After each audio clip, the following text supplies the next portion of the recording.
सरकार आइएगा वोट मांगने, आपको भी रोड पे बैठे रहे, आप एसी में बैठे रहे। वक्त आएगा, अभी वक्त आपका है, मेरा भी वक्त आएगा कि आपको बनाया है। और बेरोजगारी का भीड़ लगवानी और लोगों को उम्मीद जगवानी कि हम नौकरी जल जाएगा और क्या करें? या वापस ले ले या इसे आग लगा दे।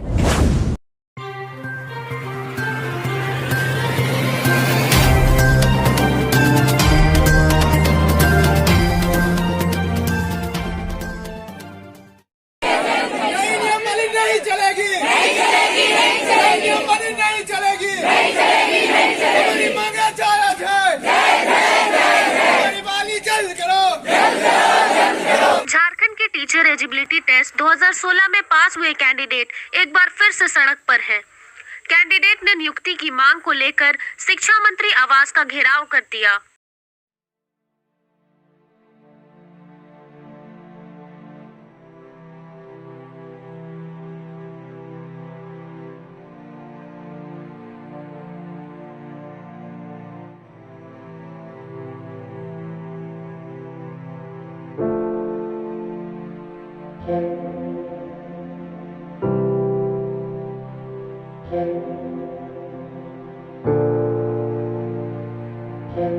अगर ऐसे टेढ़ी दिखाएगी तो हमें भी आता है टेढ़ी दिखाना।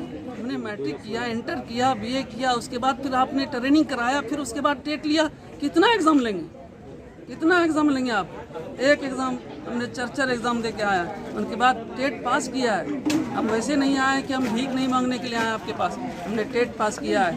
सरकार को तो ये सोचना चाहिए कि आपका शिक्षा व्यवस्था झारखंड का बिल्कुल नीचे स्तर पे है और ये झारखंड अत्यंत पिछड़ा जात है, अत्यंत पिछड़ा वर्ग में आता है ये झारखंड। उनके बाद आप बैठे बैठे एसी में मज़े ले रहे हैं कि जैसे हम लोग अभी यहाँ भटक रहे हैं, रोड पे बैठे हुए हैं, धूप है, बारिश हो रही है, कहाँ जाएंगे? गोड्डा जिले से आए, अगर वो वार्ता के लिए अगर बुला लेते हैं, ये बात बन जाती है तो हम लोग घर जाते हैं। अगर नहीं बुलाते हैं, नहीं बनता, हम लोग आम जंक्शन पे बैठेंगे, अपनी मांग को पूरी करके ही लौटेंगे। नाम मेरा मोहम्मद वसी अख्तर, दिग्गी, महागामा, गोड्डा। नहीं चलेगी, नहीं चलेगी, नहीं चलेगी, नहीं चलेगी, नहीं चलेगी, नहीं चलेगी। मांगे जायज है, गरीबाली जल्द करो, गरीबाली सीधी करो, गरीबाली सीधी करो। नहीं चलेगी, नहीं चलेगी, नहीं चलेगी, नहीं चलेगी, नहीं चलेगी। मांगे जायज है। राज्य के हर जिले से सैकड़ों जेटेक 2016 उत्तीर्ण अभ्यर्थी सीधी नियुक्ति करने और नई नियुक्ति नियमावली को वापस लेने की मांग करने लगे। दर्जनों की संख्या में महिला कैंडिडेट भी धरना स्थल पहुंची। नौकरी की आस में आधी उम्र गुजर चुकी महिलाओं ने अपने दर्द से अवगत कराया। महिलाओं ने कहा कि नौकरी की आस में पूरी मेहनत से जो परीक्षा पास की, उस नौकरी के लिए अब आंखें पथराने लगी हैं। 2016 के भी टेट पास है, लेकिन क्योंकि हम लोग को नियुक्ति से वंचित रखा गया है 2016 में भी, और अब हम 13 में नहीं हो पाया तो 16 में भी बैठे हम लोग, 16 में भी हम लोग सफल हुए। हम लोगों को प्रमाण पत्र भी दिया गया है और उसके बाद भी वंचित रखा गया नियुक्ति से। हम लोगों की मांग है कि अब जो प्रक्रिया, नियुक्ति प्रक्रिया हो, उसमें जो ओवर एज वाले हो गए हैं, जिनका उम्र सीमा समाप्त हो चुका है, उनको सरकार से अनुरोध है कि वो हम लोग को बिना किसी बाध्यता के सीधी नियुक्ति करें, क्योंकि हम लोग अब पूरी तरह से बेरोजगार हैं और हम लोग आर्थिक संकट से गुजर रहे हैं। तो इस ओर सरकार को, हम लोगों के हित को देखते हुए इस ओर ध्यान देना चाहिए। कोई उचित 12 में जब हम लोग की वैकेंसी निकली थी, उस समय हम लोग उम्र सीमा के अंदर आ रहे थे और ये 2013 में हम लोगों की टेट परीक्षा का हम लोगों को प्रमाण पत्र दिया गया, लेकिन वंचित रखा गया। अगर उसी समय हो जाता हम लोग का तो हम लोग उसी समय आ जाते। फिर 16 में फिर लिया गया, लेकिन उस वक्त जब टेट का परीक्षा जब लिया जाता है तो उम्र सीमा का वैसा कुछ भी मेंशन नहीं रहता है। तो जितने लोग होते हैं सभी अप्लाई करते हैं। और जब जो 2013 में जब आपने उम्र दिया, 2012 के वैकेंसी के आधार पर हम लोग की उम्र सीमा 45 के अंदर थी, तो उस समय आप लोगों ने नियुक्ति क्यों नहीं लिया? जब 2013 में हम सफल हो गए हैं, आप उसी समय हमारी नियुक्ति करते हैं। और जब 2016 में भी उम्र सीमा की कोई बाध्यता नहीं, हमने फिर एग्ज़ाम में बैठा और फिर सफल हुए, फिर हम लोगों को प्रमाण पत्र मिला और फिर हम लोग उसी तरह से हैं।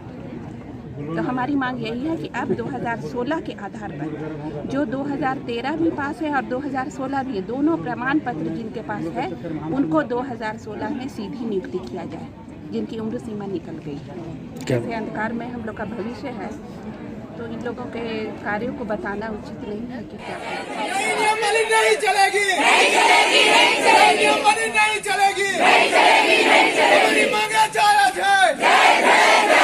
नाराज अभ्यर्थियों का कहना है कि उन्हें मजबूरन सड़क पर उतरना पड़ा है। अपनी मांगों को लेकर मंत्री और विधायक के दरवाजे का चक्कर लगाते लगाते चप्पल घिस गए, लेकिन नौकरी नहीं मिली। और पिछले 5 साल से इंतज़ार कर रही हूँ कि बहाली होगी, लेकिन आज तक कोई भी सरकार की तरफ से पॉजिटिव रिपोर्ट हम लोग के लिए नहीं आ रहा है। सरकार ध्यान ही नहीं दे रही है। 2 साल से कोरोना का ये है, और उससे 3 साल पहले हेमंत सरकार ने हेमंत सरकार के आने के बाद से तुरंत लगा कि शायद अब हम लोग का काम 2016 टेट वालों का काम शुरू होगा, लेकिन सरकार की तरफ से कोई पॉजिटिव रिपोर्ट नहीं आई। और ये भी सिर्फ हो रहा है कि सिर्फ पारा टीचर में सरकार ध्यान दे रही है कि पारा को हम लोग परमानेंट करवाएंगे। उन लोग की संख्या ज़्यादा है, 65,000 है, तो हम लोग भी लाखों में हैं। तरह से इतने सारे 2016 के जेटेट इतने सारे बैठे हुए हैं, उसके बाद फिर से नया जेटेट लेने की बात हो रही है। तो ये क्यों हो रहा है ऐसा? जब 2016 के हज़ारों लोग बैठे हुए हैं, तो नया जेटेट कर करके आप फिर से और बेरोजगारी का भीड़ लगवा रही है और लोगों को उम्मीद जगवा रही है कि हम नौकरी देंगे।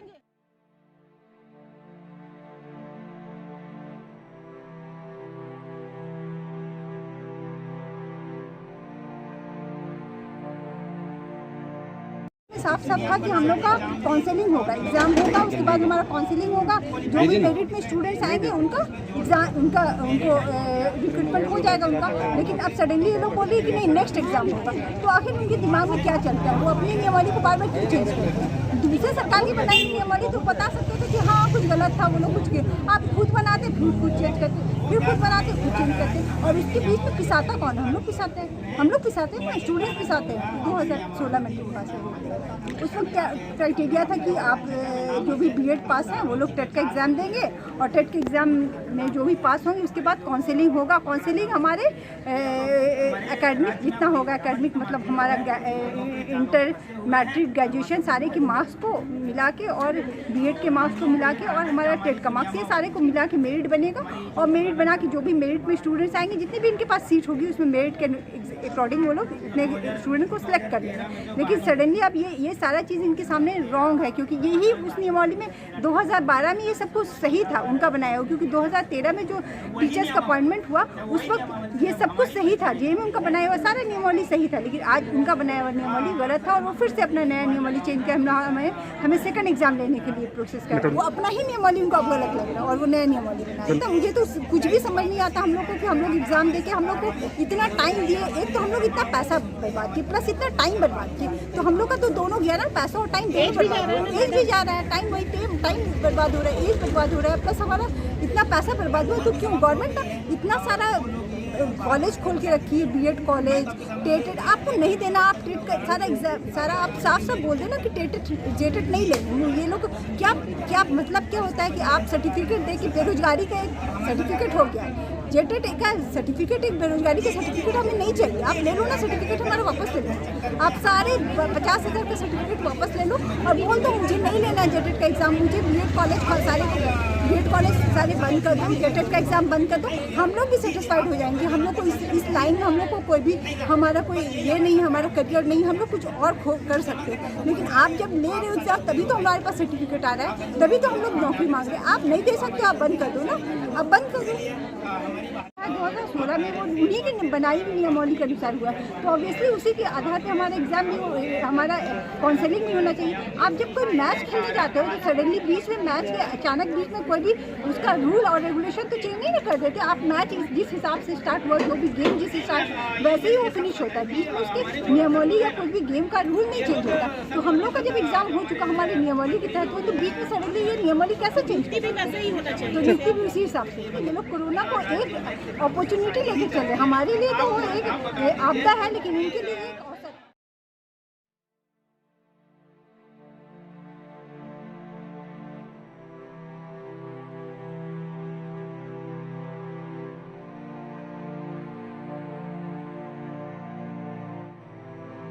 वो भी जलाएंगे और खुद भी जल जाएंगे और क्या करेंगे। 13 में भी क्वालिफाई किया और 2016 में भी क्वालिफाई किया, लेकिन अभी तक नियुक्ति से बने। अब कुछ नहीं, ये सिर्फ अलमारी का ही उपयोग आ रहा है। और अब कुछ दिनों के बाद जो स्थिति रही, अब लगता है ये रद्दी की टोकरी में चली जाएगी। महसूस तो यही हो रहा है।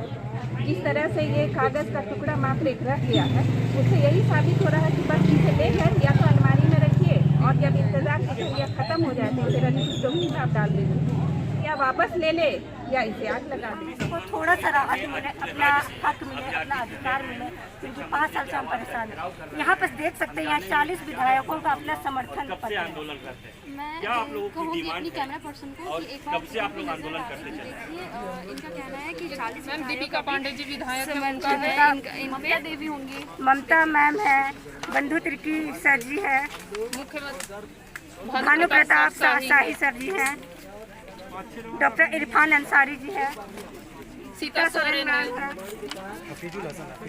हाफिजुल हसन है, देखिए मंत्री जी हफीजुल हसन का ये सब हमारे पक्ष में है कि जब इतने विधायकों का समर्थन पत्र हमारे पास है तो फिर अंदर अंदर ऐसा क्या गुफ्तगू होती है जो हमारी मांगे पूरी नहीं होती है।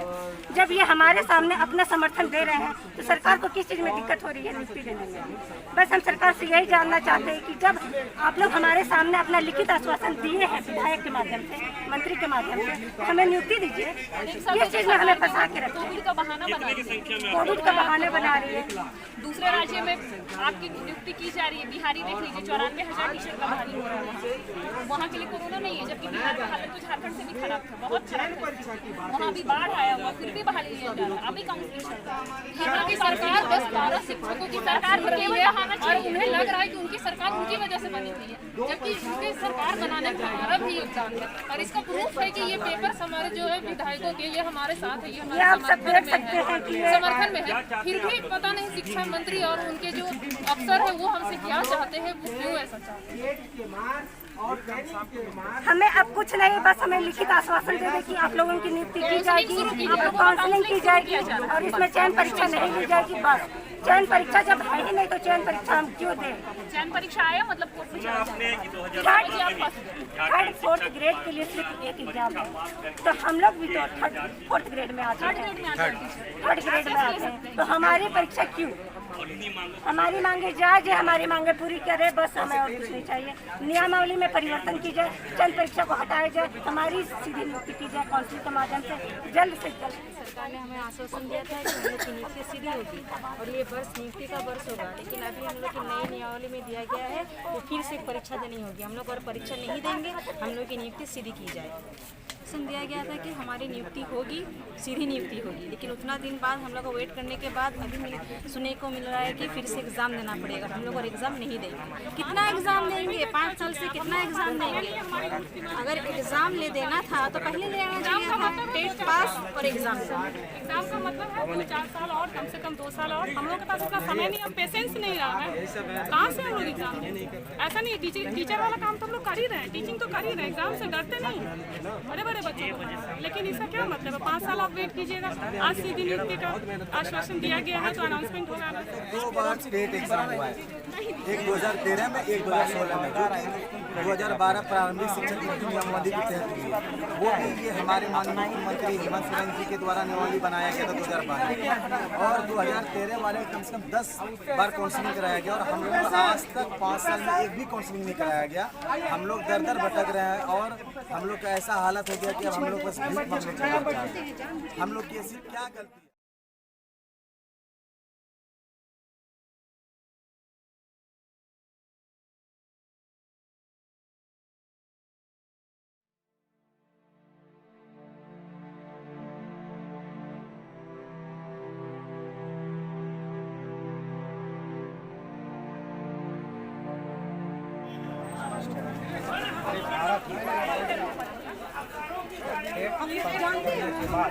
जाने दीजिए, सुनिए भाई, जाने यही काम बच गया सही में यार। क्या करेंगे आप? हम लोग इतना क्वालिफाइड हैं और पास कर रहे हैं हम लोगों की 12 और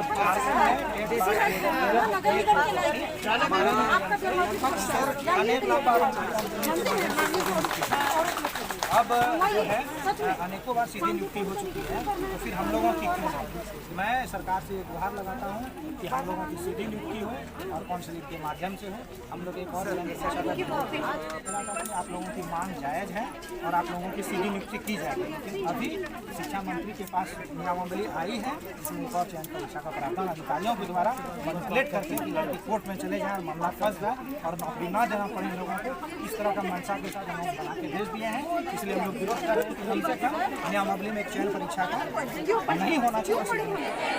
नियमावली नहीं चलेगी, नियमावली नहीं चलेगी, हमारी मांगे जायज़ है, हमारी बाली जल्द करो, हमारी बाली सीधी करो, हमारी बाली सीधी करो।